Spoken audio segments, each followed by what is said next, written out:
Hello there everyone, this is 1 Week to Kill where I play a free-to-play game for a week and give you the results. Today we are going to have a look at Dauntless. And what is Dauntless exactly? It is basically the bold attempt to bring a Monster Hunter-like game to the PC. It is made by, what is it, Phoenix Labs, I believe is what they call themselves. At least the founders were originally from Riot Games, with a couple of employees from Blizzard, Capcom, and a few other notable companies as well.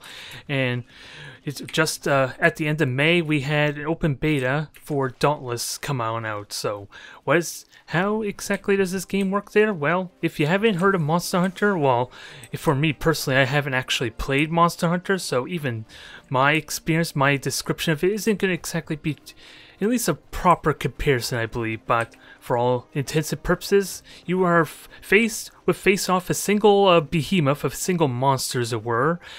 And it is somewhere on this map that you have to hunt down. There are no other adversaries for you. It's just this one big, massive behemoth that you have to fight down. And right now, it looks like we found our Nasher adversary here. This is the very first type of behemoth that you go up against, so I can at least have a good opportunity to explain what the hell is going on. For my great axe here, has like a bunch of different combos and abilities on him there, as I'm about to dodge this dang thing trying to kill me. And basically, with 5 different types of weapons there, these are your classes there. You don't get to level up your character as it were. It's the weapons that basically get upgraded based on your gear and components that you get off these behemoths, as well as your armor as well. You're supposed to farm off components from these behemoths so that way you can get bigger and better improvements and of course upgrade your weapons in the process. And I just gotta try not to get too carried away.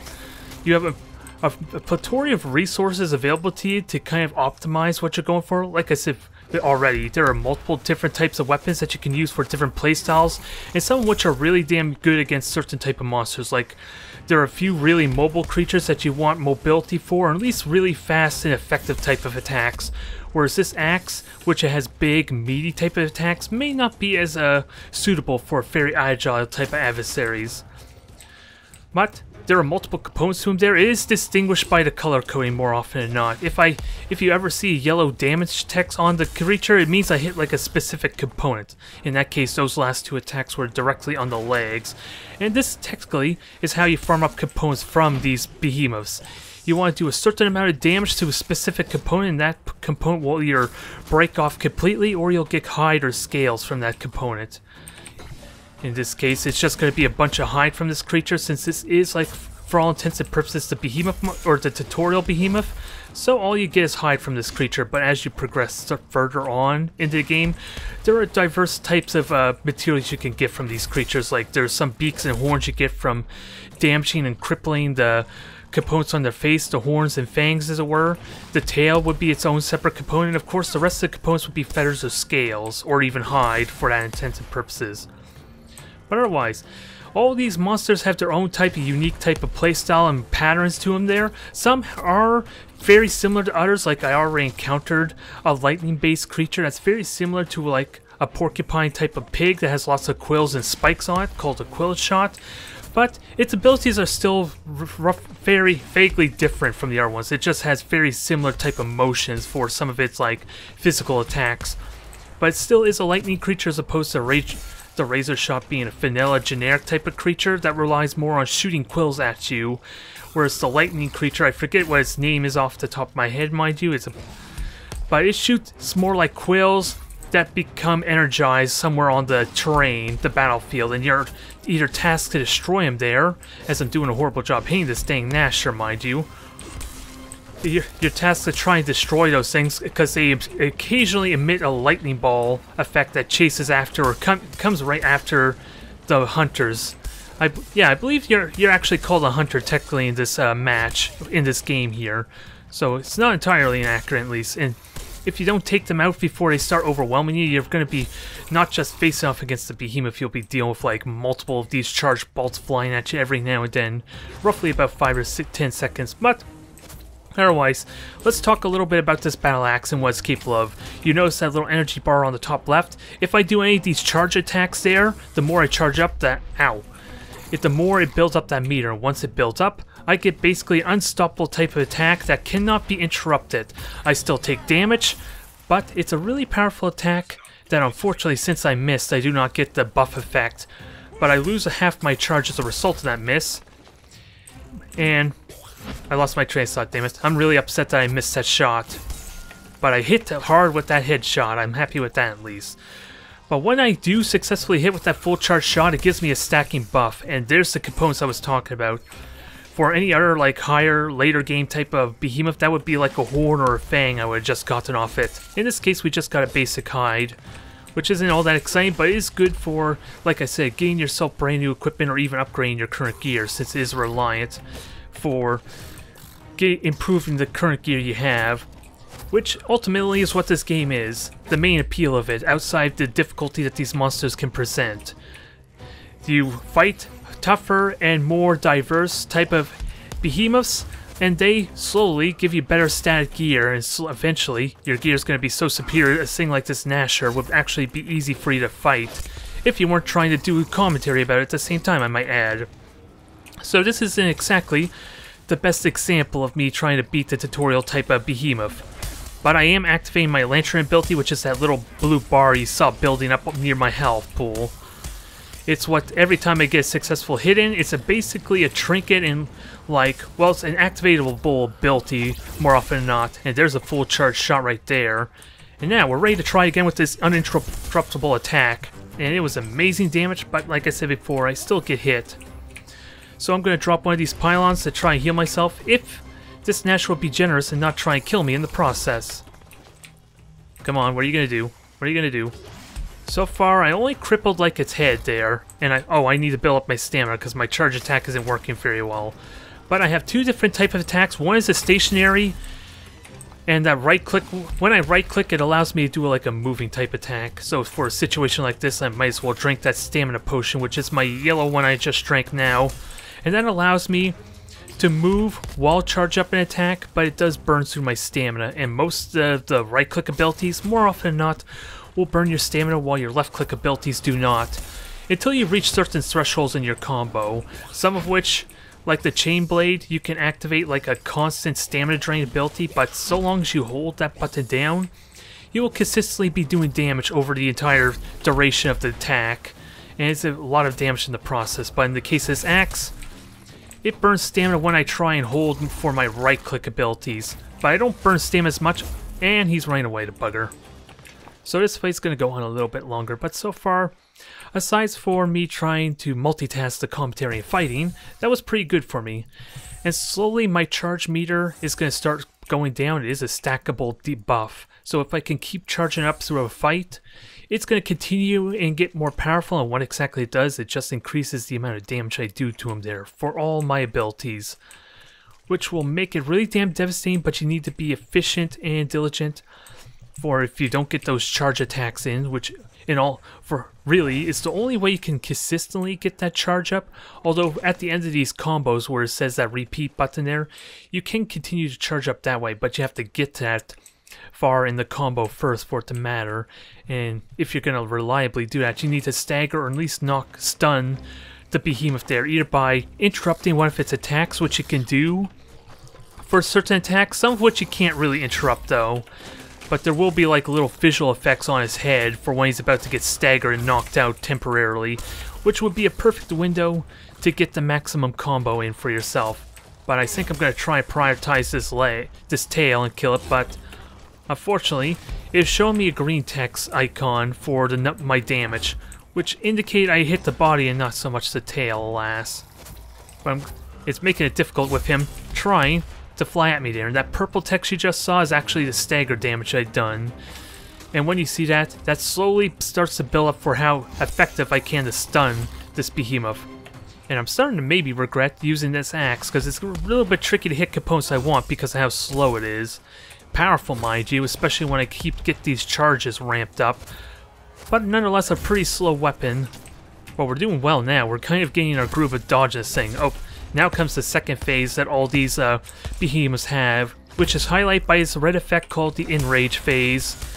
And what it exactly does is straightforward. His abilities get either augmented or just get completely different type of attack pattern. In this case, he just can keep stomping almost indefinitely with that tail if he so wishes. if it is warranted, if he has a good chance to hit with it.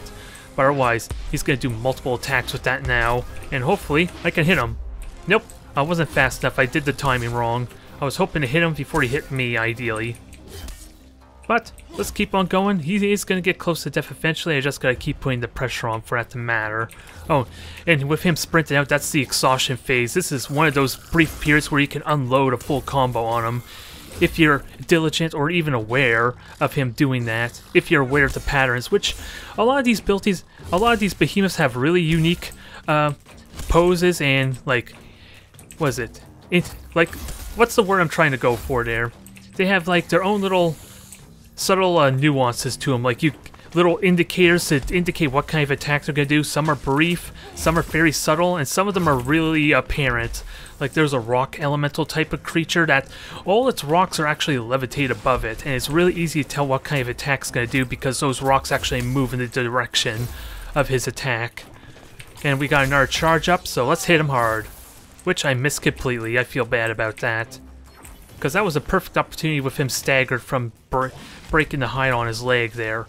Although, it doesn't really limit his ability as much as, say, the tail I just crippled, mind you. Without a doubt, that will weaken his tail swipe potential for his enrage mode that's coming up. And that was a horrible attempt for me trying to evade while charge up an attack. Never mind the fact I missed horribly with that too. But I got my lantern up there, I got my shield to kind of safely absorb that damage with little risk.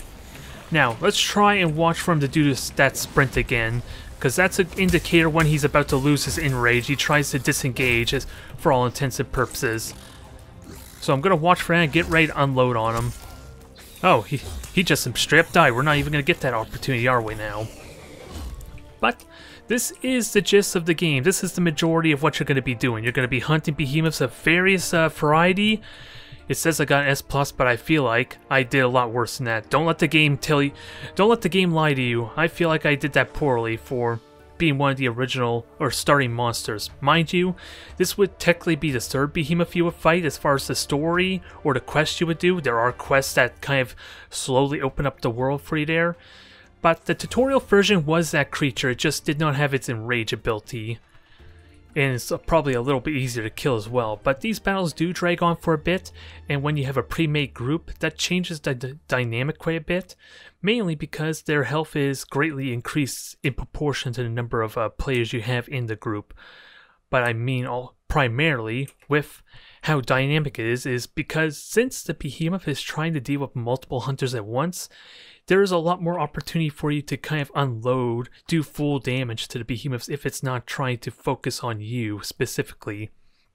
It is a lot more punishing potentially, since if you don't know the signs and the alerts to what kind of attacks the behemoths are doing, you're probably going to leave yourself vulnerable to some of its key abilities. Like the creatures I'm fighting now all have like elemental properties, so they could light you on fire, they could freeze you, or they could shock you, which eliminates your uses of your potions or consumables that have on the bottom right there that I've been using. And this is a list of the potions right now. As I said before, there's a lot of different effects there, some of which are you can use greatly for specific weapons. Like this insight potion would specifically enhance wound type damage, which is more really for like the war spear, the war pike, which does wound type damage, which augments the damage that like slashing type weapons like my axe can do. And the assault tonic would be more for like the hammer or anything that relies heavily on stagger damage, which is mostly a hammer, but my axe, as you've seen occasionally, can also benefit off this, but primarily the hammer is meant specifically for stagger damage. So there are potions for specific playstyles, some of which are for specific behemoths more often than not. Like this Frenzy Tonic, some of the, in this one, well, let me start over with the Frenzy Tonic. What it's meant for is to gives you a 30% bonus damage if the behemoth is enraged. Some behemoths are incredibly difficult to hit when they're enraged, while some are a lot more easier. So you might take the Frenzy Tonic specifically for those type of behemoths as you start to learn the nuances of them. And Stamina Tonic allows me to use certain abilities that drain my stamina heavily, whereas some weapons, like the Chain Blade, you may not have to rely so much on stamina as much to kind of getting close and mobile. For the Chain Blade's like Q ability, which is kind of like the super ability I was using for my axe, allows it to get in close without me having to sprint or dash on up. It makes it a lot more convenient, so I may not need stamina as much if I'm using the Chain Blades. And like other abilities have different effects, like the hammer, it does amazing drain on your hammer if you want to maximize your damage potential. For you can supercharge your hammer as you're swinging, but it uses up stamina and it also uses up another resource, which is your ammo, since for all this weapon basically is all doubles as like a shotgun. All the hammers basically do, which is more apparent for some than others. But that is the nuance of the game. As far as the combat, there are 5 different weapons, all of which, as I said already, have vastly different type of playstyles and like speed and nuances to them there. And I have 3 different type of elemental weapons, which we're going to dive back into, and we'll see what we're fighting. But you have your weapons, you have your armors that you can occasionally upgrade, you have the lanterns to upgrade, and since this is a free-to-play game, there is microtransactions to concern yourself with. Alas, the cores here, which for basically are loot boxes in comparison to other free-to-play games, you cannot buy them in any sense. You cannot even give, like, there's no way to kind of enhance how much you can get of these, aside from maybe like an experience bonus for like your dailies and doing your missions there. That would be the only way you can help accelerate this. But what these cores, what these boxes actually do, there's 3 different type of qualities. We just opened up a rare quality one. This gives me like 3 type of gems, like slots that I could put onto armor and weaponry there. And there's like 5, I believe 5 different types of cells there. We got nimble cells, we got barb cells, we have pacifier cells, we have utility cells, and I think there's one other one I can't remember off the top of my head. But with the 3 qualities, the rare gives me 3 cores, the uncommon, the green one, would give me 2, and the epic would give me 4, maybe 5, I believe. I'm not entirely certain off the top of my head. But there are also the chance to get like additional items like herbs and rare resources for crafting materials as well. But it does not, from what I've seen so far, inhibit your means to get these cores, which you use to augment your weaponry. And thankfully, once I remember to hit the right button, you can detach these from your components there. Like this technique cell that I have there, I can extract it, but it costs me a couple of in-game currency, which they call notes here. And just to give you a rough comparison how much this is, I get like 200 notes for just doing a random mission there, with additional bonuses as I do quests or other effects. Like the daily or weekly type effects probably give you also some notes and currency as well. But these are augmented by the quality of said cell. Like if I want to get rid of this green one, it only costs 50. The blue, as you already saw, costs 300. And the epic quality type of cell, and mind you, these are random chance. Even if you were to get an epic type cell, I don't think it's guaranteed to get an epic, well, an epic quality loot box is what I mean. I don't think there's a guarantee to get the epic quality type of cell, but detaching the epic quality costs a whopping 1,000, so you may want to start stockpiling those and hang on to them until you get at least gear that you're going to hang on to for a while before you worry about upgrading them. For you have slots for pretty much all your gear there, and it remains to be seen if you're going to have more of these slots, because so far all the main pieces of gear I'm currently using only have 1 slot available to them. So they may not open up additional spots for me. I only know that the weapons at least have like 2 slots on them more often than not, so there is possibility to get more. Yeah, I'm trying to see if there's any that have like 1 slot on them to kind of like confirm my theory. But no, every single weapon has like 2 slots, so it's possible that you do not get more. But they are to augment your playstyle and help enhance where you're weak in certain areas. Like it even shows on the info tab, you can stack this up to like 6, it looks like, for the majority of them, and they give you additional bonuses. Like staggered is when the behemoth's like basically stunned for a short period. More often than not, the stagger itself is from the hammer and our effects directly at the head. That's where you get the most stagger type damage. And part damage is basically when you're hitting specific limbs that can break off, like the tail that I've been trying to aim for in the horn, or the face of that Gnasher from earlier. And now let's talk about the microtransactions there. It's pretty straightforward. There is no real enhancement from what I could tell. It looks like it's all cosmetic and just background stuff. Like you get poses, you get emotes, you get flares, which is how you alert other hunters in a pre-made group where you want their attention to be drawn to, more often than not when you actually find the behemoth. And of course, like cosmetic skins as well, and transmog items.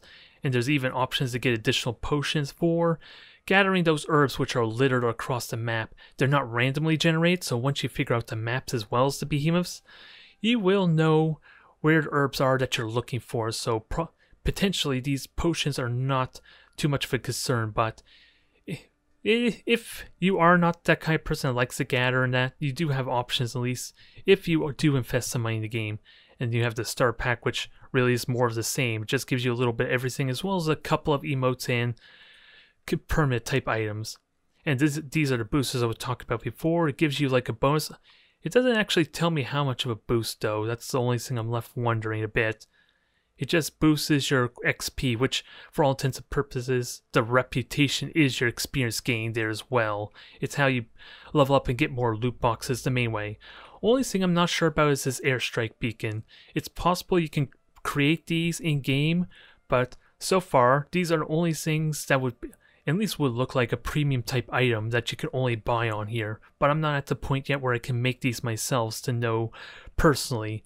And this is also the only way you can get like a guild group charter, which I'm not sure where the perks are for a guild specifically, but you have to pay premium money if you want to get access to that. But otherwise, this is all strictly cosmetic and like visual stuff in the background. It does not help you within the monster hunting itself, aside for the possible like airstrike, the airstrike beacons and these potions if you're lacking in them.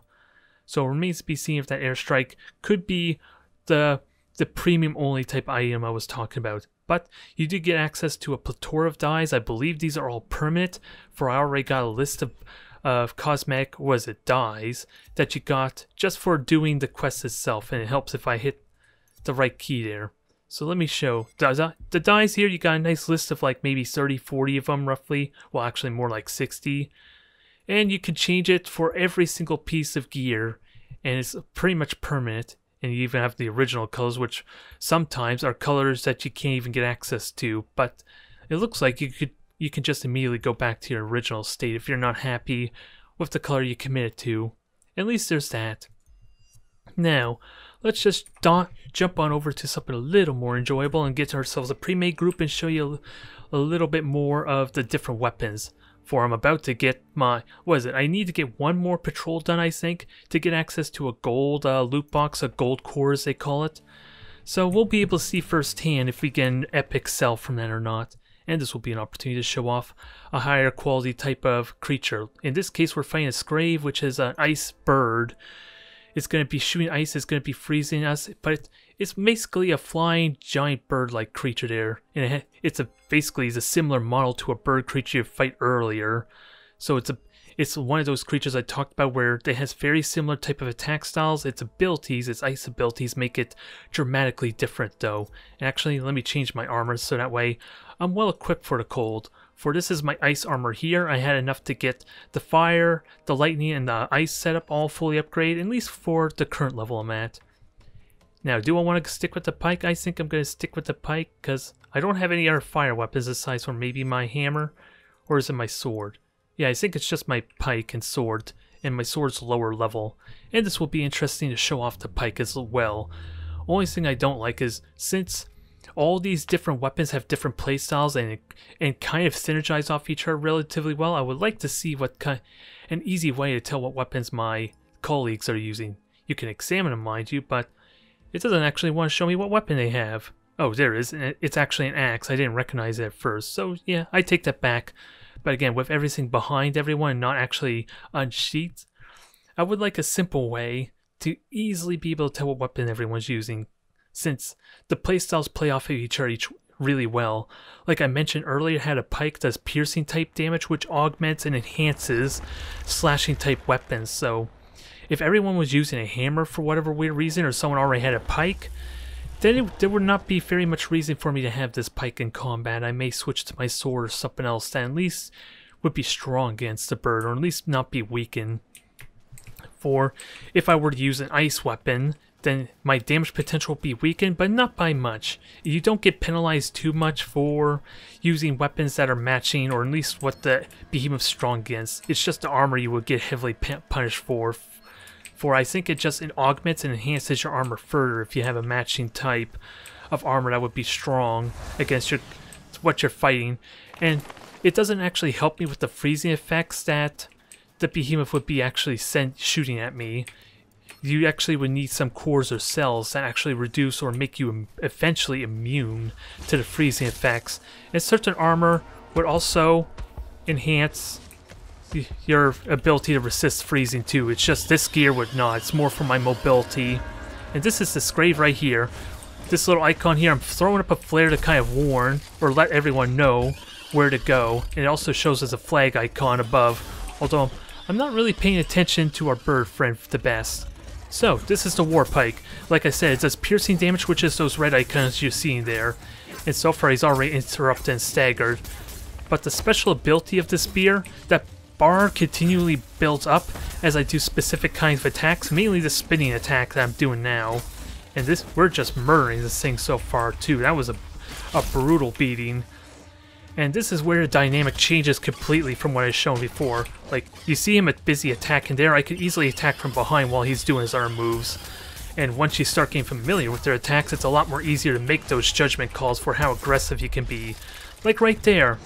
I wasn't paying attention that he turned around when he did that flying dive. So I got frozen as a result, but thankfully it didn't last very long, since I was standing right under him and I think he just broke it. For you can break the freezing effects, which is at least the effect of this one bird there. I think there's like a chilled effect that just slows you, and in this case of the Scrave, it just freezes you completely like so. And my allies could kind of break me free, or the bird can also smash it, but I'd rather not have that happen. Now, what's the special ability exactly of this pike? Well, long-range precision strike that does double damage if I ever hit a part there for the yellow damage. And the more wound damage I do, the more damage that shot also does. So there is synergy with my own weapon, not just team synergy, and we already broke like 2 components on him, so we're doing good on the component front. Now he's in rage, and I'm going to get ready for this, because I believe what this bird's going to do is a swooping attack there, which I'm going to get ready for. It didn't work as well as I like, because I was kind of preparing for that swoop, because you can't interrupt certain attacks, which is probably what it's doing right now. If I had done that Q attack right when it was diving, I could have interrupted that and knocked him out of the sky, which would have been amazing for maximizing damage potential. And this pike, the one downside to this pike, it's really bad at hitting things that are not the components that aren't broken yet. Like you saw those green health bars, I wasn't actually getting any wounded effects on it, which makes it a lot more weaker as far as damage, enhancing damage, let alone my own damage, mind you, because keep in mind, the slashing damage as I get frozen again, yeah, it's considered part damage, which is the main strength of slashing weapons in general. They do a lot more slashing damage. So even though you're still doing damage with the green text, it's ideal to try and avoid that at all possible. Whenever is likely, because at a certain point, this bird's just going to have no more components that you can just destroy, and so you're not going to have that convenience, as I'm getting stomped horribly. So let's just heal up.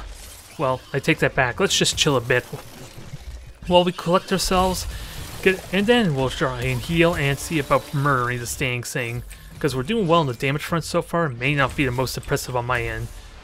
And I'm watching him. And now we're going to dive in and smash his tail feather. Unfortunately, he had to fly right into me. And so far, he's just in his idle phase there. I had a little bit of brief period to maximize my damage. Ow. And then he just threw some ice mines on the ground, which will do damage to you as you walk over him. So you kind of need to avoid him, or at least destroy him. And there's an effect of what I was talking about. You can kind of destroy the ice effects there. I don't think I was the one who hit it, mind you, so I can't take credit for that. But once I charge up that beam, or my meter somewhat more, I'll continue to empower my Q, and there of course are certain levels to how much you can power that, which is indicated by those lines there. So there are 4 different levels. We just maxed out the hell of this thing, so we got ourselves a supercharged shot. Sadly, I was ill prepared for that. 800 damage there, that was impressive, but that would have been double the damage if I hit a vulnerable part that I did wound damage to already. So I missed out on amazing damage potential.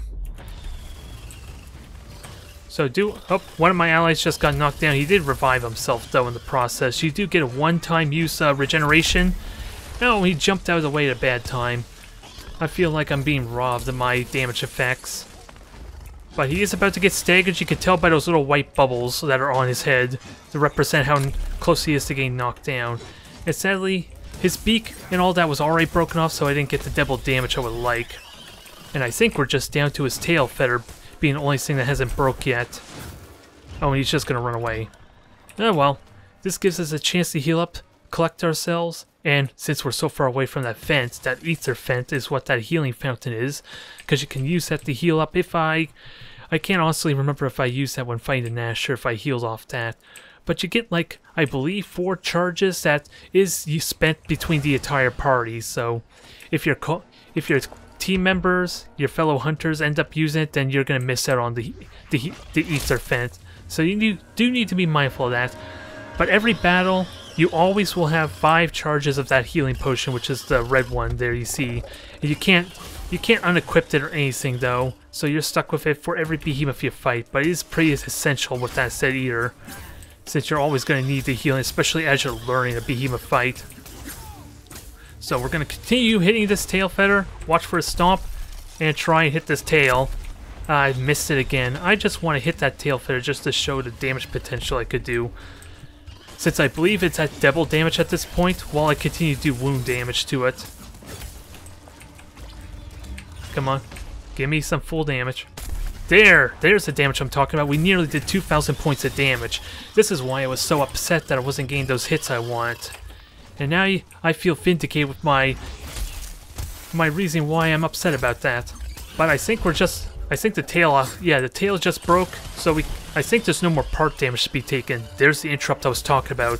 When he does his dive, if you do hit with a hard enough ability, you can knock them out of certain built attacks, which is another way to stagger them.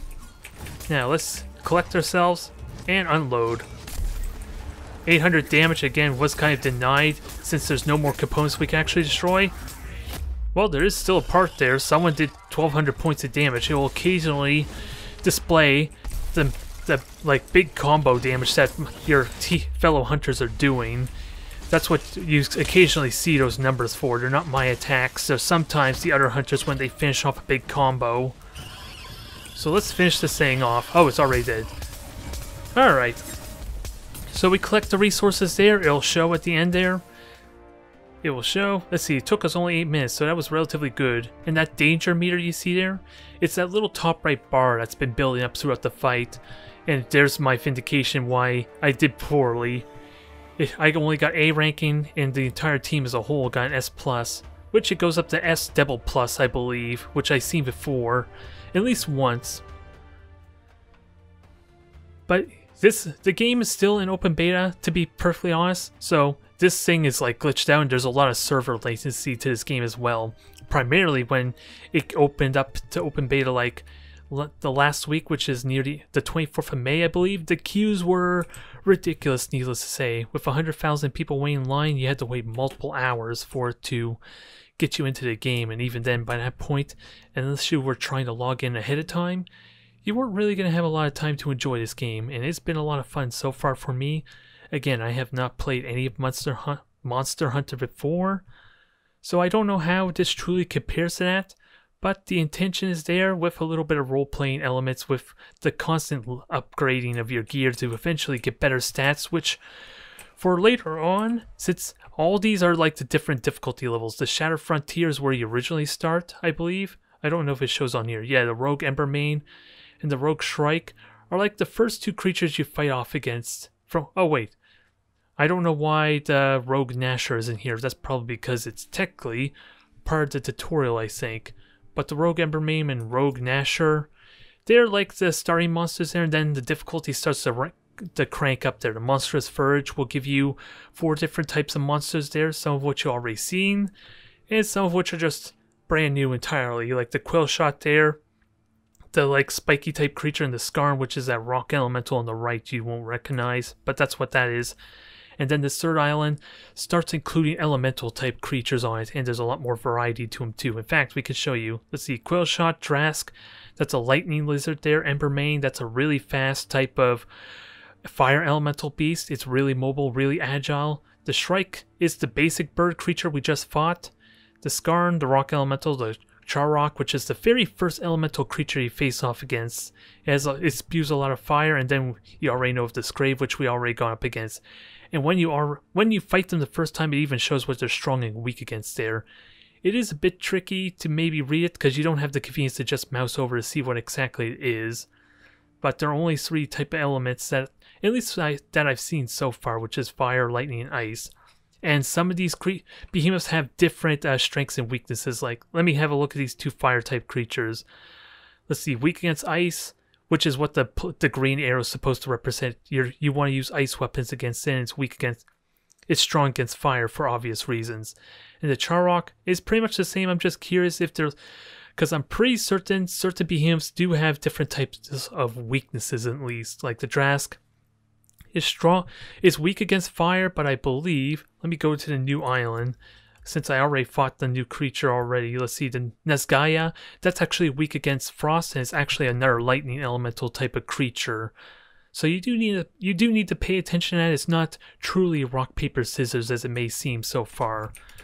But I got my weekly done, so we're going to have a look at the gold core box, the loot box there, and see what exactly we get. This should, I believe, give me 4, maybe 5 type of cells on them.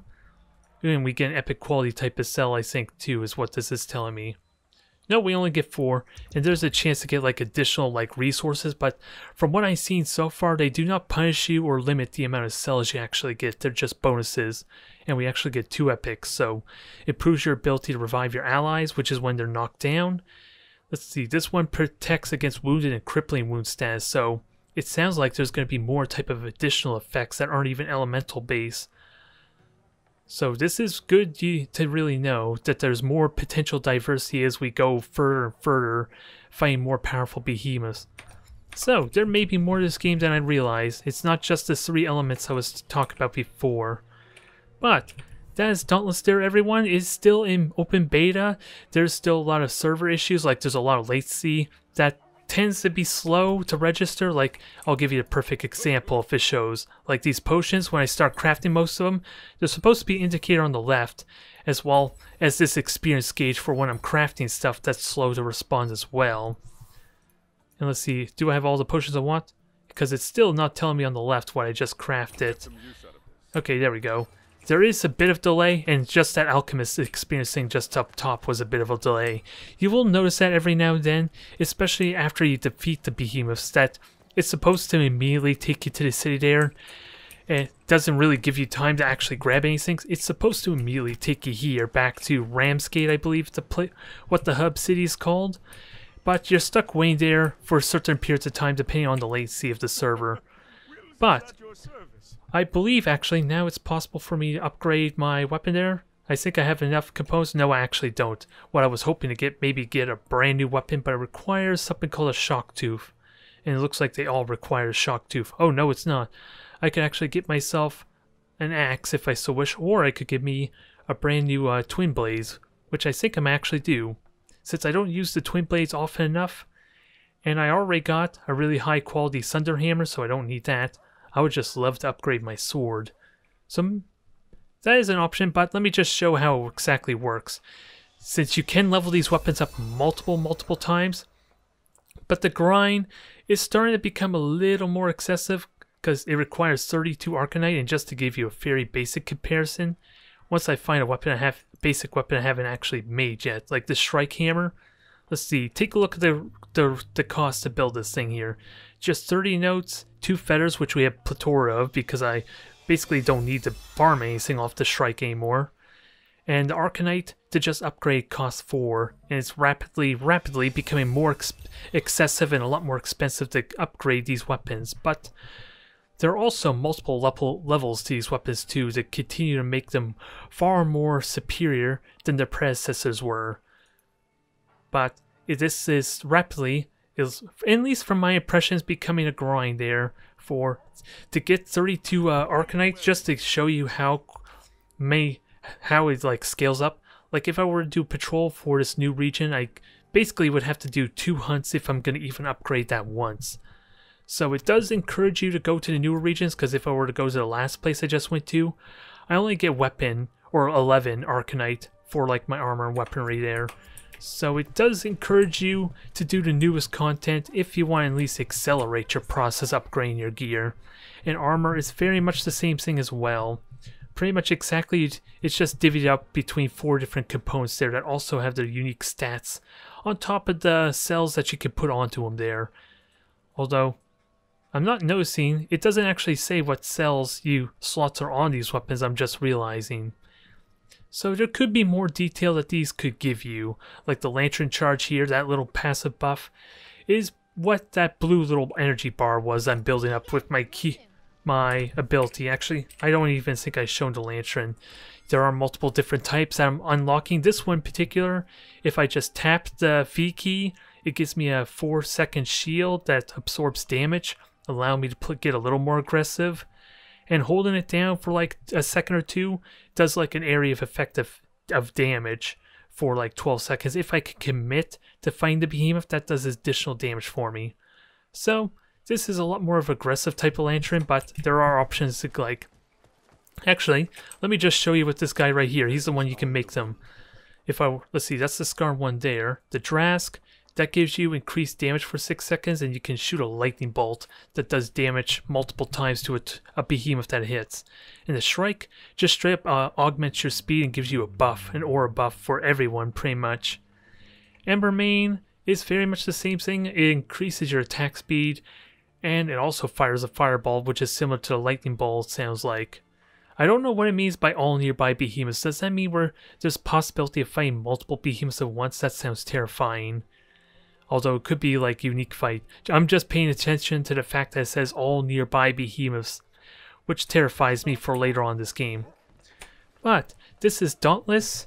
At least what I've seen so far, there's still a lot to be done for this game, but the server queues are now perfectly fine, it looks like. I have yet to encounter any delays or waits in the queues ever since they updated or added additional servers like the Sunday after the open beta, which would be like the 27th, I think. And everything has been amazing on there. There has been some latency issues, mind you, and some bugs, but for otherwise, this has been almost impeccable as far as like how the server's been handling, so I'm really damn happy with it. And I think I may actually play this game a lot more. Thank you everyone for watching. I will see you next time.